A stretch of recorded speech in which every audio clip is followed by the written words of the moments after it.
Let's talk about why spending a few dollars on something small feels like you're committing financial sabotage, even though it's literally just a cup of coffee. How's it going, everybody? Jake Waza here, and today I want to talk about something that I feel is extremely important to consider in your early 20s, and that is a term called spending guilt.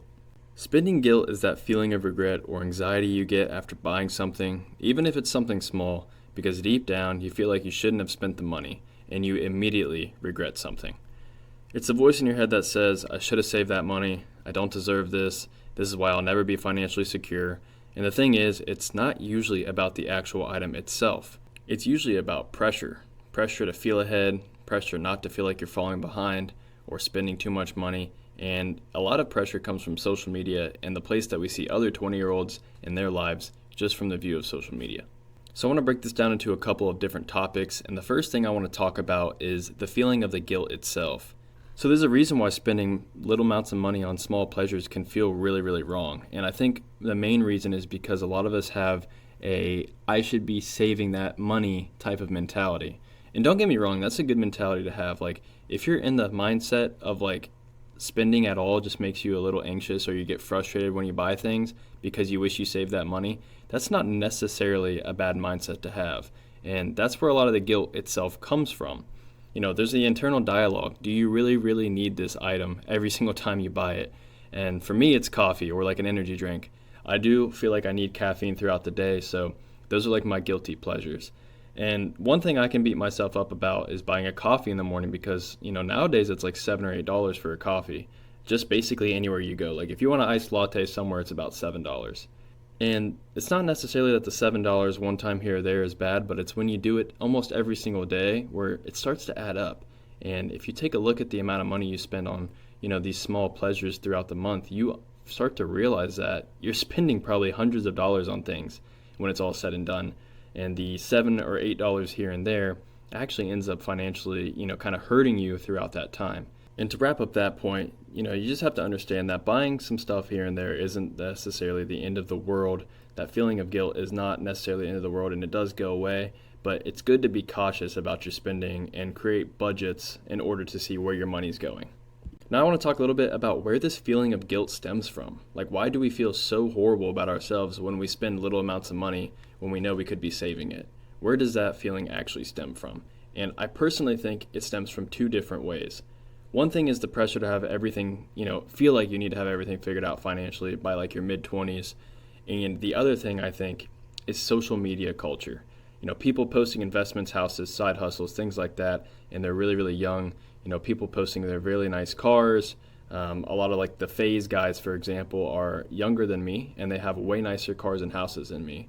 And, for someone that is easily influenced in their early 20s, things like that can make them feel like they're severely behind. And I think social media is a big attribute to why we all feel like we're pretty much behind in a lot of ways in life. And the reality is that's like a 1% case, right? Like most people in their early 20s do not have Lamborghini Uruses and they do not have mansions and things like that. But there is a really small percentage of people out there that do.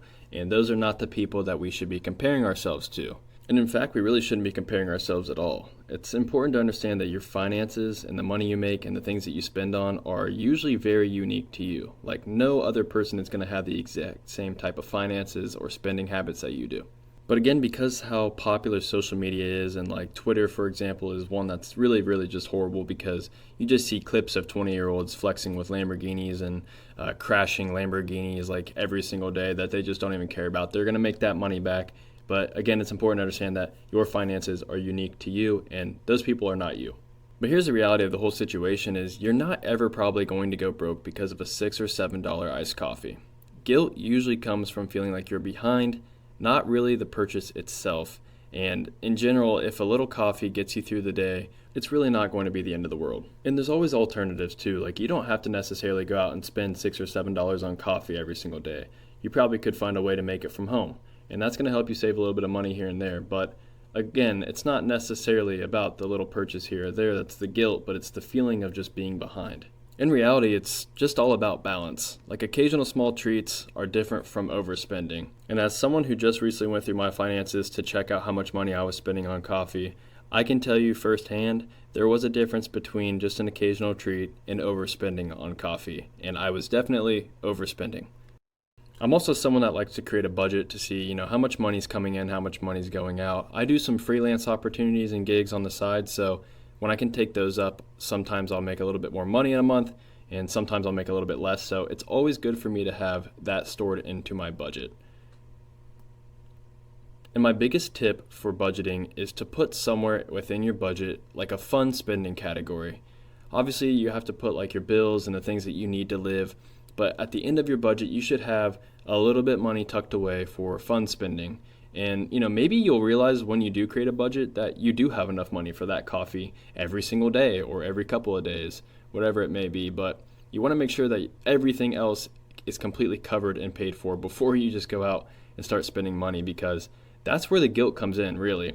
I know for me, when I know that like even I have the money, but when I know that my rent is due and my car payment's due within the same couple of days, and then I go out and spend money on a coffee and an energy drink, it genuinely makes me feel a lot more guilty about the purchase, because I know I'm about to spend a ton of money all at one time, and then on top of that, I'm making small purchases here and there.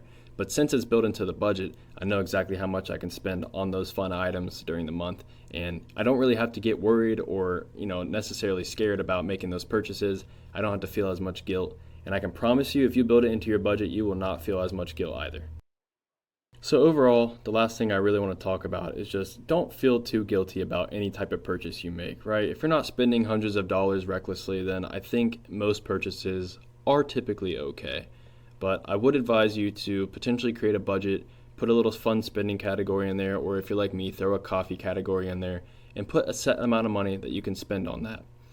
It will help you feel a lot less reckless and a lot less guilty about certain purchases, and it'll help you understand actually where all your money is going to. And you might be able to find out that you can save a lot more money than you thought, because that was the case for me. But on a more personal note, I want to know, what's the one thing that you guys spend money on that feels wrong, but you love anyways? Like you can't get through the week without it. I really want to know, and I know for a lot of people it probably will be coffee or energy drinks, so I'm just curious to see what everybody else thinks. Thank you guys for watching the video. Hope you learned something today, and I'll see you in the next one.